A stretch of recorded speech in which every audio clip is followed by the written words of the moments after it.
Good morning, everyone. My name is Sarah Kelly Palmer. Good morning. I'm Kayla David. Welcome, everyone, to Be Well Live. We are happy to have you here with us.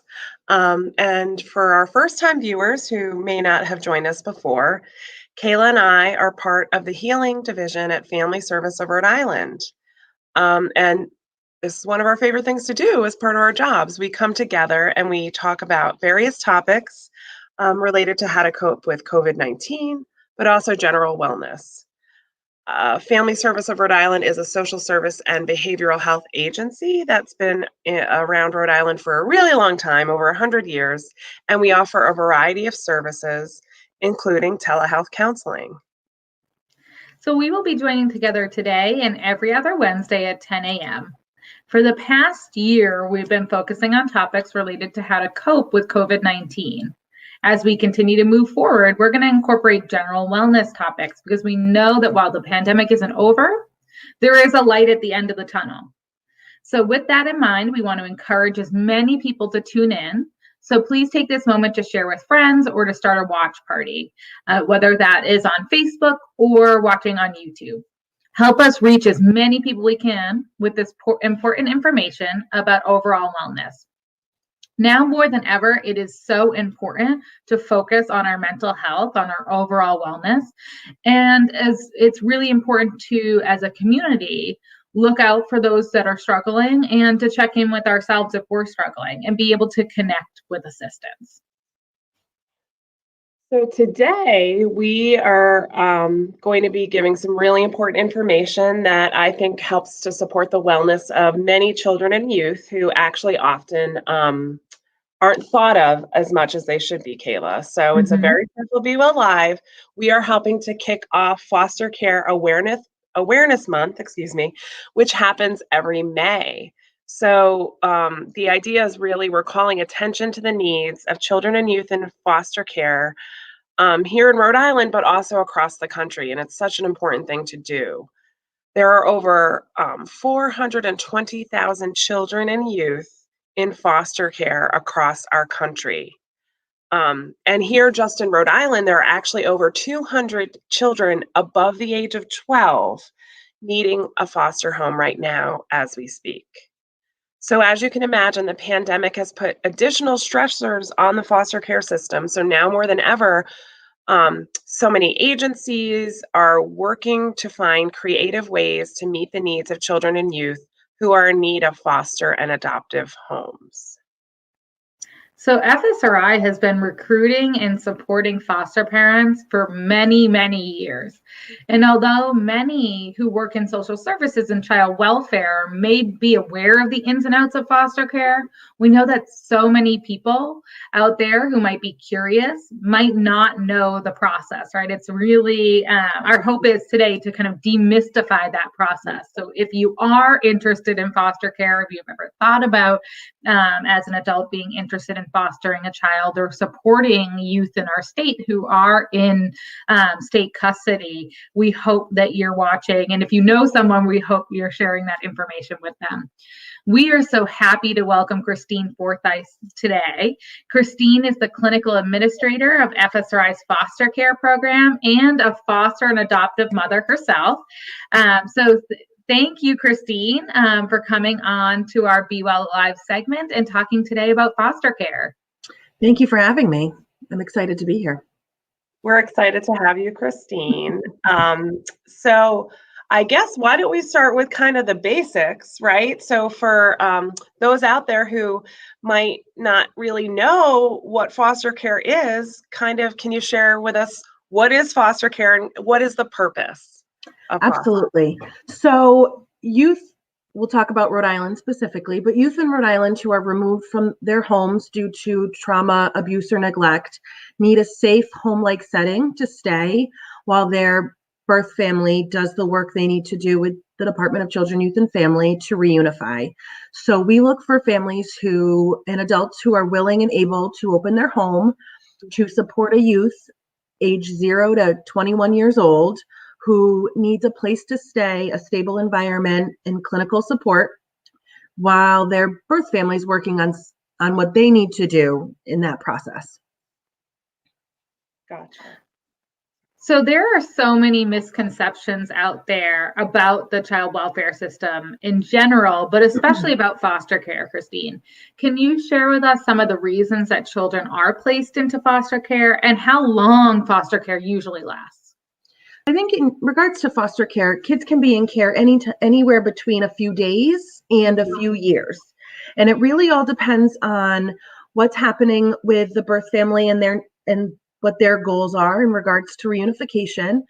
Reunification is when a child goes back home to mom or dad, or moves in with a kinship caregiver, which is a grandparent, an aunt, an uncle, or someone from their community, or is adopted by either the current home, the foster home that they live in, or a pre-adoptive family that is interested in adoption only.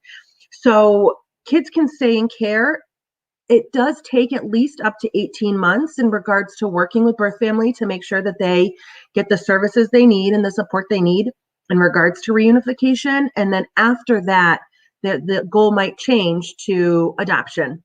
And if that's the case, then we're looking at the current foster parent who might have done concurrent planning, which is a term we use, that they're helping the birth family, they're supporting the youth in reunification.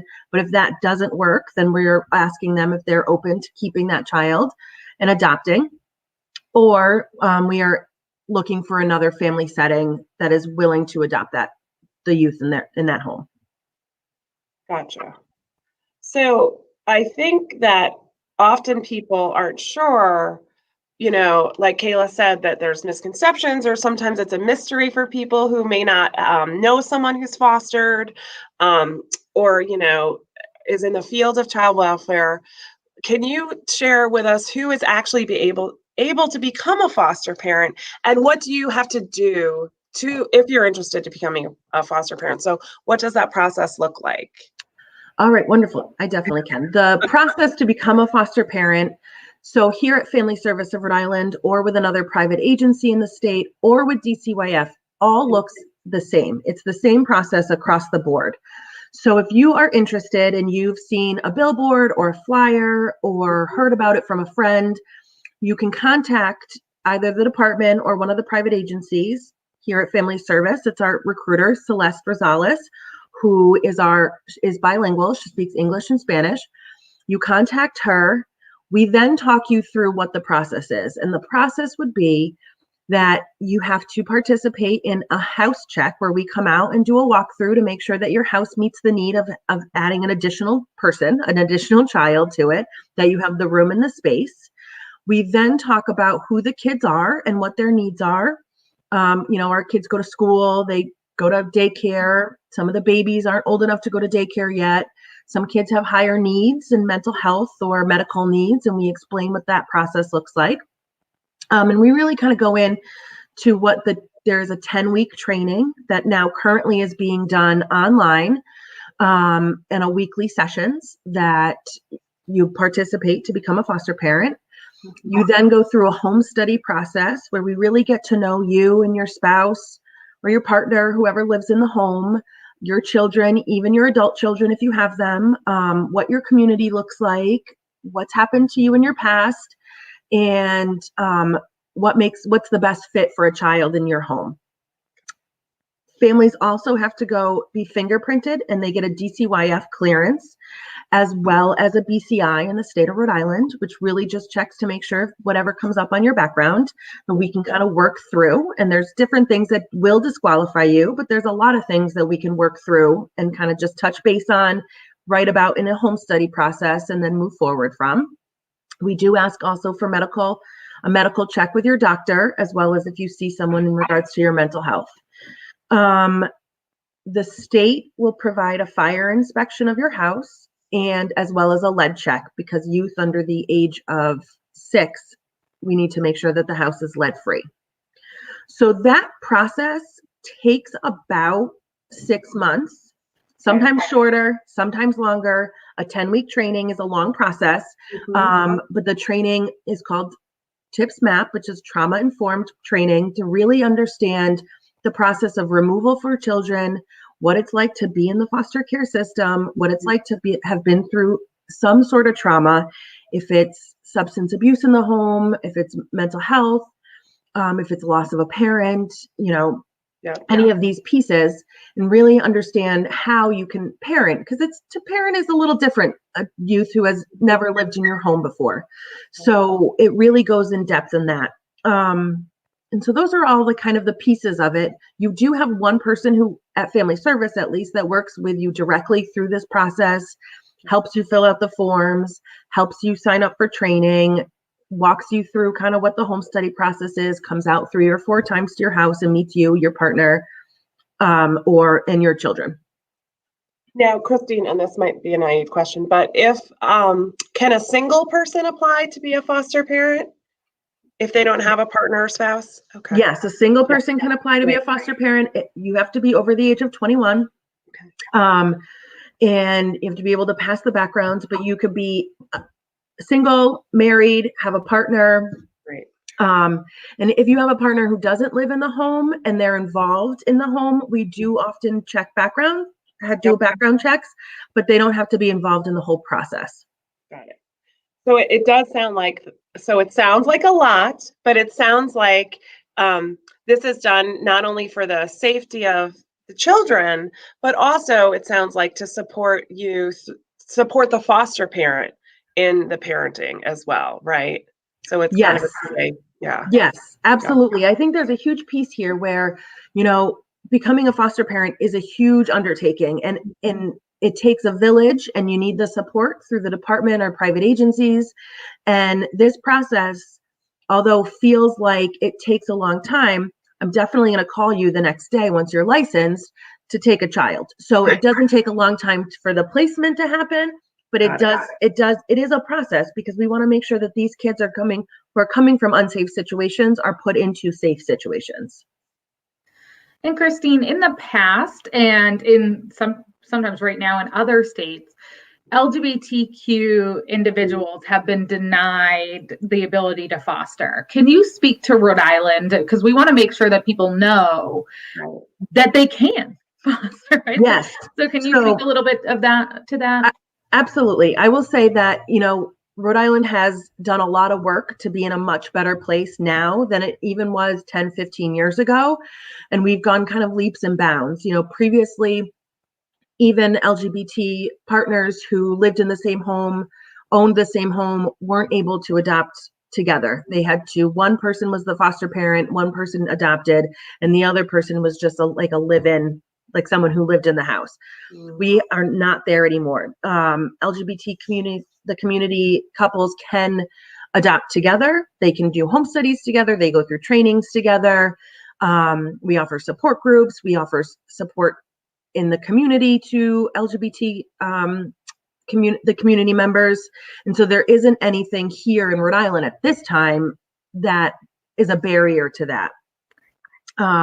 We don't see that across the United States. There have been laws put in place in other states that stop couples from adopting. Couples who are not married can adopt in other states, and we don't do that here in Rhode Island. But that brings up a concern, because there are other states that you can't, that if you're not married in, then you're not able to adopt.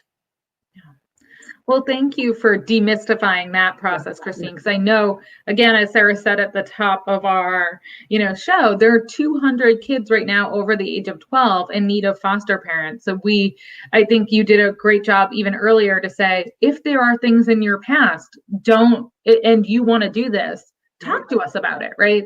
That there are a lot of things that we can work on together. And if that's a dream of yours to be a foster parent, all of us have things, right, that have been in our past, and yet we want to make sure, parents don't have to be perfect, right, in order to provide a home.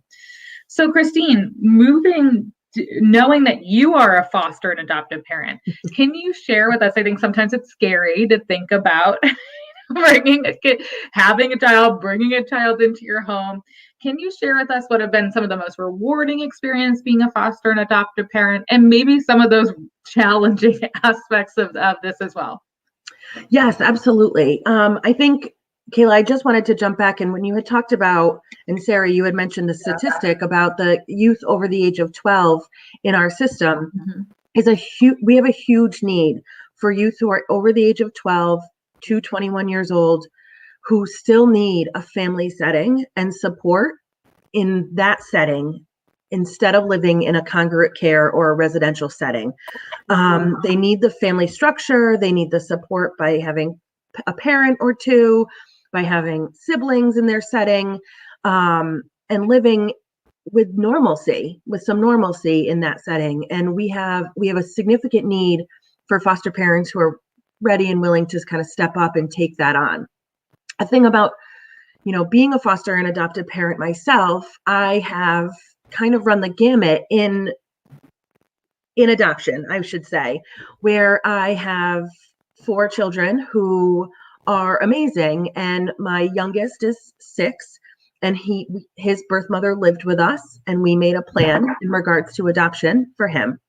And I have 10-year-old twin boys who moved in at 4, and we worked closely with their birth family and still are really connected to them. And they were adopted at 6. And now they're double digits. And, for their birthday, they wanted everything in 10s. So then we move on to my oldest, who is 22, and we adopted him about a week and a half, maybe a little bit more than that, before his 18th birthday. He had lived in residential care. He had had a wish to go to college and wanted to go to Rick in the fall. And we had mentored him for a long time. And I actually remember an event we had at Christmas, back when we used to be able to do events, right? Where we had been mentoring him for a while, probably over a year. And there was a family who was interested in meeting with him for adoption. And many people came up to us and but you're his family. He's there all the time. You're with him all the time. What's one more? And I thought, what's one more? What's more? He's all, he's definitely our son. And it was the best decision we've ever made, and to support him in his process. I mean, he picked up his car last week, and, we're still taking all those steps forward with him. And it's really different than being at that hospital, watching that baby be born and doing skin to skin and taking him home, to adopting someone who's graduating from high school and going to college in the fall. So I've definitely parented youth at multiple ages, at multiple times, not chronologically. So, but it is incredibly rewarding, and everybody needs a family, and everyone needs someone to feel safe. Yeah. And Christine, you mentioned a few times, right, that connection with biological family as well. And I'm so glad you did that, because I do think that one of the myths out there, or perhaps misconceptions that happens, is that if a child goes into foster care and then becomes adopted, that they have no contact with their biological family. And we know that, right, not to be true. So can you talk a little more about that and what that might look like? Because I think for those people contemplating foster care or adoption, I think that's a really important aspect for people to understand. Absolutely. I think there's a huge piece of birth family involvement where kids who come into care, they remember where they come from. And that is a huge piece of who they are. It's a huge piece of who I am. It's a huge piece of who we all are, right? So we don't ever want to take that away from kids. We want to make sure kids are safe, and we want to make sure we do things in our safest way possible. And so that could mean cards and letters. It could mean pictures. It could mean emails, and it can mean visits. And when kids are first placed in foster care, the goal is reunification. So we do a lot of work in training with our foster parents, and a lot of work in our individual weekly meetings with them to support them in understanding that this is where these kids are coming from, and how can we best and the safest way to keep these kids having some contact, and what does that look like? And I think, we work really hard at it. And as a foster and adopted parent myself, it's hard. It's hard work. And I do this for a living, and I support families to do this, right? But, in my personal experience, I want to make sure that my kids are safe, and I want to make sure that they're getting everything they need, and to be successful, but just to be kind, fun, loving, normal humans, right? So how do we work with them is really opening that communication in our safest way possible, and starting right at the beginning, as the beginning is the time of reunification. And you build that relationship with a birth parent. You then have that relationship after the child reunifies as well. And then you can keep the goal would be that you then are able to be a safe support person for that parent as well as that child in the future. And vice versa if it goes towards adoption. So it really kind of takes a village, right? That's a great example of that. Mm-hmm. It really takes a village. Absolutely. Yeah. And you kind of already mentioned this a little and touched upon this, Christine, but I think, so there are many different agencies throughout Rhode Island that have foster care programs. And you mentioned the Department of Children, Youth and Families, right? DCYF, that also is a kind of door to foster care.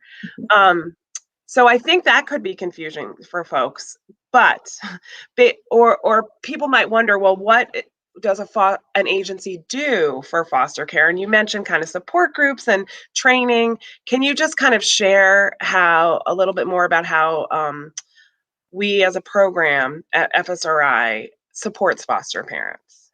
Yes, absolutely. So I did mention that there are 10 agencies in the state of Rhode Island, as well as DCYF, and we're all located through different parts of the state, which I think is also a deciding factor for families, because if you live in the Providence area compared to if you live in the East Bay, here in Rhode Island, we don't like to drive very far. So that's one piece, but I'll talk more about kind of what we offer here at Family Service and our foster care program. Our foster care program has a clinical director that oversees clinicians, case managers in a licensing unit. So we have 3 staff in our licensing unit who go out and do all the recruitment and training and licensing of foster families and are really your kind of gateway to the program. They then do a warm handoff, and every foster parent at FSRI has a case manager who's in the home at least weekly, meeting with the foster parent specifically, about what's going on with the youth in their home, what's going on with their court case, what's going on with DCYF and how we can best support that communication and consistency with visits, and just all the ongoing documentation that we need to provide. And our case manager is there to help with all of that. And also is a phone call away if something comes up. You have to bring the youth to the dentist, but the paperwork's not working and you need help getting that. We're there every step of the way.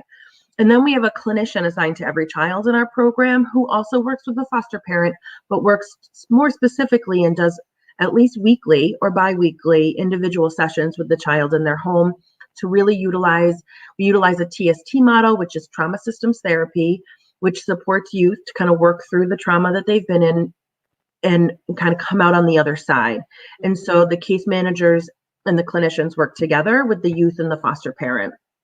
And then we do have contact with the birth family to make sure that everybody's on the same page, and we meet monthly with the DCYF worker. So it sounds like a lot of services, but sometimes these kids have a lot of needs, and we really want to make sure that we are there if you need anything at any time. We also have internally in our foster care program a 24-hour on-call support. So if something happens on Saturday at 2 p.m. or on Sunday at 2 a.m., you will get somebody on the phone to answer any questions, concerns, help you in the moment at your house, or if the child has to go have medical attention, can meet you at the hospital. So we are available 24 hours a day, 7 days a week. I mean, it is just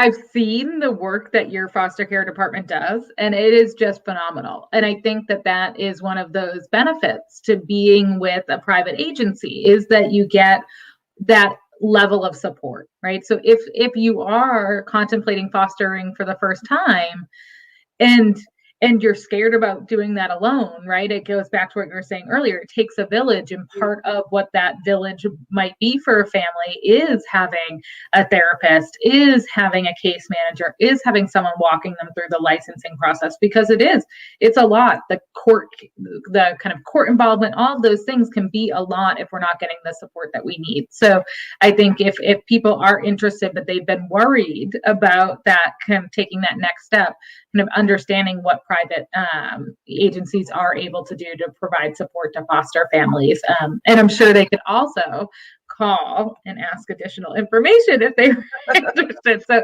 please don't, we want to make sure people are watching know that they can always call and just ask questions. That's what our recruiters are there for. And I know Christine will give that information at the end of the segment. Yes. So the last year and a month, right, has been challenging for all of us. And I would imagine it's been challenging for children and youth in foster care, as well as for the programs and the staff trying to support them and foster parents. So how has COVID-19 impacted recruitment of foster parents this year? I think COVID-19 has severely impacted recruitment of foster parents this year. You know, I look back to a year ago, you know, we all went to work on a Friday and then didn't go into the building again on Monday. And most people had very similar situations, right? And kids stopped going in person in school. And because of that, we did definitely see a lull in kids being removed from their birth families, in the sense that they weren't in the school programs, they weren't being seen by people in the community, we weren't going to doctors' offices, right? All of those things. And we recruit families at large functions where we invite current foster parents as well as people who are interested to all come sit, to eat, to enjoy some coffee, to talk to each other in small conference rooms in our programs at our agencies, right? Excuse me. So we had to really reinvent the wheel on how to get the message out there on the need for foster families, and how to do all the walkthrough processes and with people who are interested. You know, the Department of Children, Youth, and Families did a great job, excuse me, in bringing that TIPS map training, which was an in-person training, into a digital, you know, a Zoom call, a Zoom meeting. And we became really creative with doing walkthroughs with families, and, you know, but it has been a process that took it took a while to get there. It didn't happen overnight. And I think people, you know, with the idea of, like, I always wanted to be a foster parent, somebody told me once that, you know, the first time you think about being a foster parent, it takes 7 years from that moment of being like, oh, I could do this, to 7 years later when that child actually moves into your house.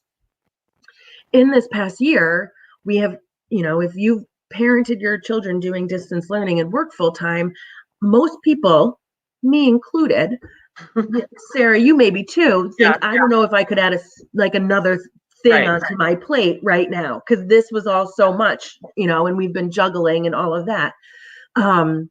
Schools are getting back into session. You know, we have a significant need for kids to move into foster care programs. And I think we're really starting to use social media and get the word out there and do info sessions, and really try to hit as many places as we can, you know, virtually, to make sure that we're getting the word back out there that we need families, and the state of Rhode Island needs families. You know, we have, as Sarah mentioned, over 200 kids in Rhode Island who need placement over the age of 12. And I think that when people hear that, they feel like, oh, that's my backyard. Like, we're a very small state and there's not a lot of us. So 200 is a lot. And getting that message out there and kind of reminding people that this is still such a huge need, and that we are being creative to make sure that we are getting kids into licensed, safe foster homes, and we're supporting them. So it sounds like, Christine, right? The need is even greater, but the support still exists, which I think is an important thing for people to hear, right? That, yes, you know, the support is still there. Mm-hmm. Yeah. Something we have actually found is we do monthly trainings in our foster care program, as well as interagency with the other foster care programs in the state, as well as DCYF. And we provide these in English and Spanish almost every single month. And we also offer support groups, and they're all done virtually over Zoom. Yeah. And we have heard from families that actually they really like that venue, because you can be participating in a support group from 6 to 7 p.m. and still do bedtime routine. You didn't have to drive a half an hour. You didn't have to find childcare. You didn't have to, you know, we at Family Service used to offer childcare, and the kids would do activities and the foster parents would do trainings. but that's a long night, right? Yeah. And now because you can just log in, and if you have to go because like the pasta's overspilling on the stove, or somebody put a bead in their ear, you can go. But if you can, you can also sit there and be in your home and be able to feel the support of the other foster parents as well as the team. Yeah. Yeah, and I'm hoping we've seen that in a lot of different programs, right? Some benefits that have happened because of the virtual platform. So I'm hoping that some of that can continue on, right, to make it easier for foster parents. Yeah. So Christine, I know that there's many, you said like sometimes it takes 7 years, right, for people from contemplation of fostering to really kind of getting there. So I'm sure there's many people out there who have contemplated this, right? But maybe they're not ready to make that commitment or step. Are there other ways to become involved that kind of might, help you do that, or help you kind of see how the system works? Or can you contribute to it without just jumping in to become a foster parent? Absolutely. I think there are many different ways that we can help the youth in our system in the state of Rhode Island without the full long-term commitment of being a foster parent. One of them is becoming a licensed foster parent, but providing respiting, which, when I think is a huge need for kids. Well, kids should have more than one adult support in their life, just in general, and when kids come into foster care, they often lose a community that was supportive and are looking for other supportive people to be there. And what I keep saying, and we all keep saying, it takes a village. When you have people in the agency who are licensed just as respite, and maybe you take that youth every weekend or once a week, one weekend a month, and you take them out, Right. Job searching or to get their hair done, or, all kinds of different things that you could do. It gives the foster parents, the full-time foster parents, a break.